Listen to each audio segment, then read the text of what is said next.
Hello everyone, स्वागत है आप सबका इस नए वीडियो में। आज हम पढ़ने वाले हैं धर्मवीर भारती की एक फेमस प्ले जिसका नाम है अंधा युग। इसको पब्लिश किया गया था 1953 में। ये हिंदी लैंग्वेज में था। फिर बाद में इसे आलोक भाला ने 2005 में इसे ट्रांसलेट किया है इंग्लिश में। ये एक 5 एक्ट प्ले है। ये एक ट्रैजिक प्ले है जो कि महाभारत पे बेस्ड है। व्यास ने जो लिखा था महाभारत, उस पे ये पोएम बेस्ड है। इस पोएम की स्टार्टिंग होती है 18 डे यानी महाभारत के लास्ट डे से, जो कि कुरुक्षेत्र का वॉर चल रहा था कौरव और पांडव के बीच।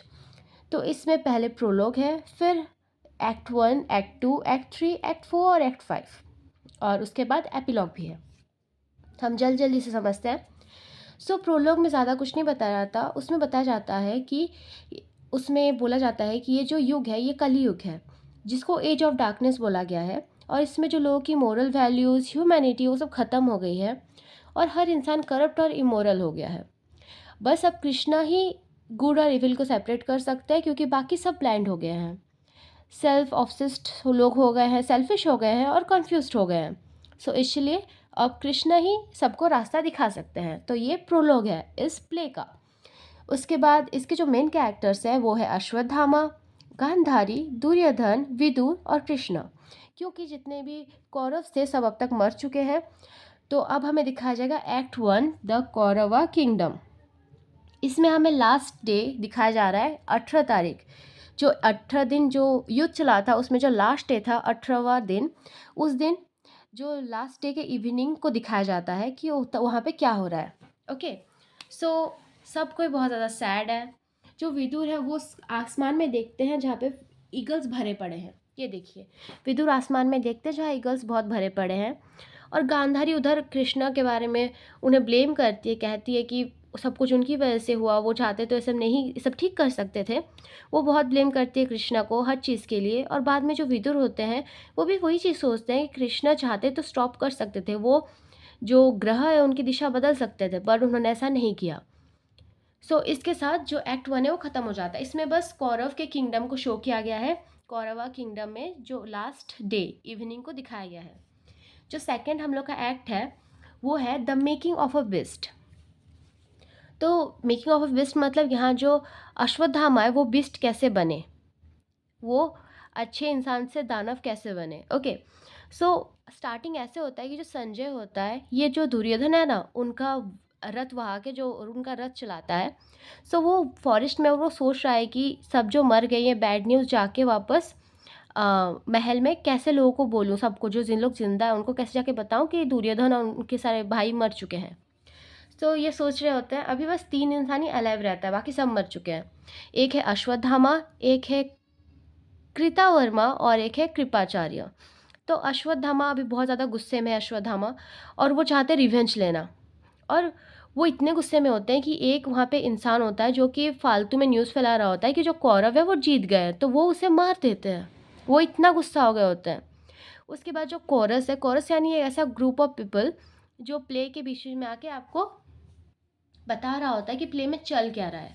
ओके, तो वहाँ पे कोरस आते हैं और वो हमें इन्फॉर्म करते हैं कि ये जो नाइट है ये सेलिब्रेशन का टाइम है, ये रिवॉर्ड का टाइम है पांडव के लिए। मतलब वो एंजॉय कर रहे हैं, वो हंस रहे हैं। वहीं पे जो कौरव है वो बहुत ज़्यादा सैड है, उनके लिए मातम का टाइम है। ठीक है, उसके बाद एक्ट 3 स्टार्ट हो जाता है तुरंत ही। वो मेकिंग ऑफ बेस्ट यानी जो अश्वत्थामा है उनको बहुत गुस्सा आ रहा है, वो बहुत पेन में है। तो आप देखते हो क्या करते हैं।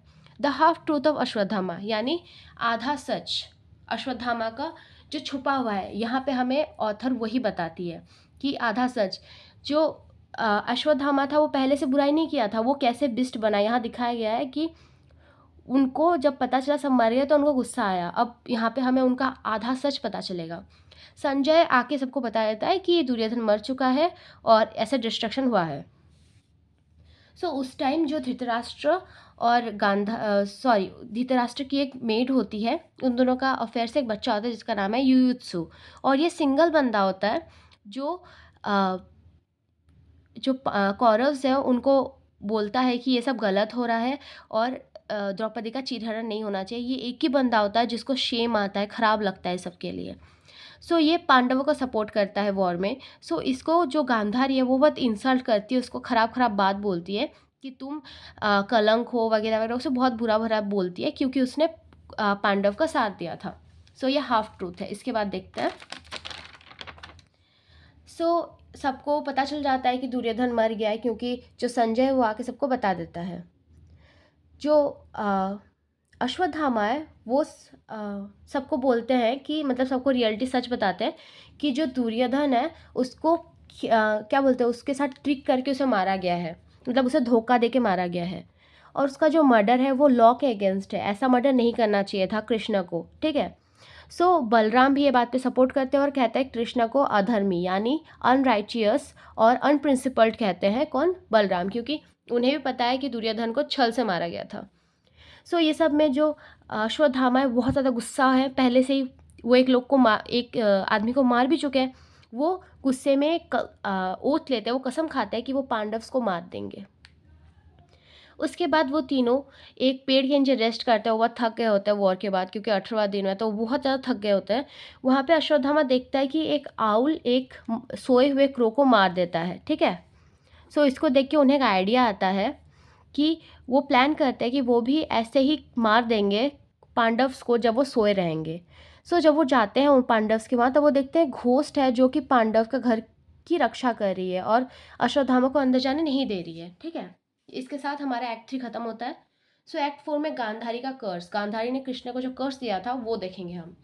सो इसके बाद जो कोरस है, वो जो ग्रुप ऑफ पीपल है, वो आके हमें बताती है कि जो घोस्ट था जो पांडव के घर के सामने था ना, वो शिव भगवान थे और वो प्रोटेक्ट कर रहे थे पांडव को।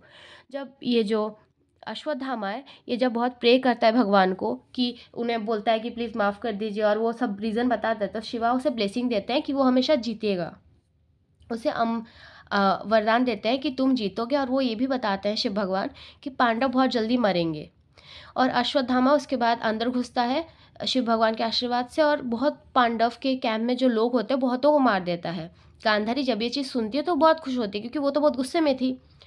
पर अश्वत्थामा अब बहुत डरा हुआ है और वो अब छुपना चाहता है, क्योंकि पांडव लोग तो अब उसे ढूंढ रहे हैं। बट वो एक गलत काम कर देता है। वो क्या करता है ना, वो ब्रह्मास्त्र चला देता है। जो उत्तरा है वो प्रेग्नेंट होती है, उस पर ब्रह्मास्त्र चला देता है। He fire a deadly Brahmastra at the pregnant Uttara. वो उत्तरा पे ब्रह्मास्त्र चला देता है, जो सबसे गलत डिसीजन था। और कृष्ण इससे बहुत गुस्सा जाते हैं, वो उत्तरा को सेव करते हैं। और वो साथ ही जो अश्वत्थामा है उनके सर पे एक जेम होती है, दिव्यमणि, उसको उसके सर से हटा देते हैं, निकाल लेते हैं। जब गांधारी को पता चलता है कि अश्वत्थामा इतने पेन में, गुस्से में कृष्ण को कर्ज दे देता है, जैसे मेरा कुल खत्म हुआ तुम्हारा भी कुल वैसे ही खत्म होगा, ठीक है। बट जब उन्हें अपने गलती का रियलाइजेशन होता है, वो जब रियलाइज़ करते हैं कि उन्होंने गलत किया है, तो वो प्रे करती है और कृष्ण उन्हें माफ़ कर देते हैं और उन्हें कंसोल भी करता है कि कोई बात नहीं, हो गया वो सब ठीक हो जाएगा, तुम इतना टेंशन मत लो। वो उन्हें अच्छे से कंसोल करते हैं। फिर इसके साथ हमारा एक्ट 4 खत्म होता है। एक्ट 5 में दिखाया जाता है कि अब युधिष्ठिर जो है वो राजा बन चुका है। Victory and the series of suicide, यानी युधिष्ठिर को युधिष्ठिर राजा बन गया, उसको सब कुछ फेम मिल गया, बट उसके साथ साथ एक सीरीज ऑफ सुसाइड स्टार्ट हो गया। क्या ना, युधिष्ठिर जैसे ही किंग बना तो गांधारी, धृतराष्ट्र और कुंती उन लोग फॉरेस्ट में चले गए, जहाँ पे आग लग गया फॉरेस्ट में, उन लोग की डेथ हो गई। और जो संजय है वो भी उसी फॉरेस्ट में था, उसके पेड़ पे एक ब्रांच गिरी जिस वजह से उसको भी चोट लग गया। वहीं पे जो युयुत्सु था उसको बहुत सारे पहले से चोट लगे हुए थे वॉर में, वो सब बढ़ने की वजह से वो भी मर जाता है और सब कुछ डिस्ट्रॉय हो जाता है। इसके साथ हमारा एक्ट 5 खत्म होता है। अब है एपिलॉग। एपिलॉग का नाम है डेथ ऑफ द लॉर्ड, मतलब कृष्णा के डेथ के साथ ये जो प्ले है ये ख़त्म होती है। सो दिखाया जाता है कि कृष्णा एक जगह पे रेस्ट कर रहे होते हैं, वहाँ अश्वत्थामा पहुँचता है और वो ब्लेम करता है कृष्णा को कि आपकी वजह से सब कुछ हुआ। तो उस टाइम एक हंटर कृष्णा को देख लेता है और वो उनके पैर को मिस्टेकली सोचता है कि वो एक डियर है और वो उन्हें मार देता है। जैसे ही उनके पैर में वो एरो आके लगता है तो आसमान में बिजली चमकने लगती है और उनके पैर से एक ब्लू ब्लड निकलने लगता है जो बहुत स्मेली होता है। और बट वो ब्लड जब चारों तरफ फैल जाता है, उससे अश्वत्थामा का जो वॉन्ट है, दर्द है, वो सब ठीक हो जाता है। और इसी के साथ कृष्णा का डेथ हो जाता है, जिससे अश्वत्थामा को एक फिर से सेंस ऑफ रिलीफ मिलता है। उन्हें ये वाला ताकत मिलता है कि होप और फेथ अभी भी ज़िंदा है। उन्हें ये होप और फेथ वापस मिल जाता है। उन्हें ताकत मिलता है, उन्हें लगता है कि नहीं कृष्ण ने अधर्म किया तो वो मरा। इस वजह से अश्वत्थामा बहुत खुश हो जाता है। फिर कोरस आके लोग सबको बोलते हैं कि कृष्ण के डेथ के साथ ही जो कलयुग था वो स्टार्ट हो गया था। अब लोगों के दिमाग में करेज, फ्रीडम, इमेजिनेशन और क्रिएटिविटी ये सब जन्म लेगी। इसके साथ ये प्ले ख़त्म होती है। Thank you for watching.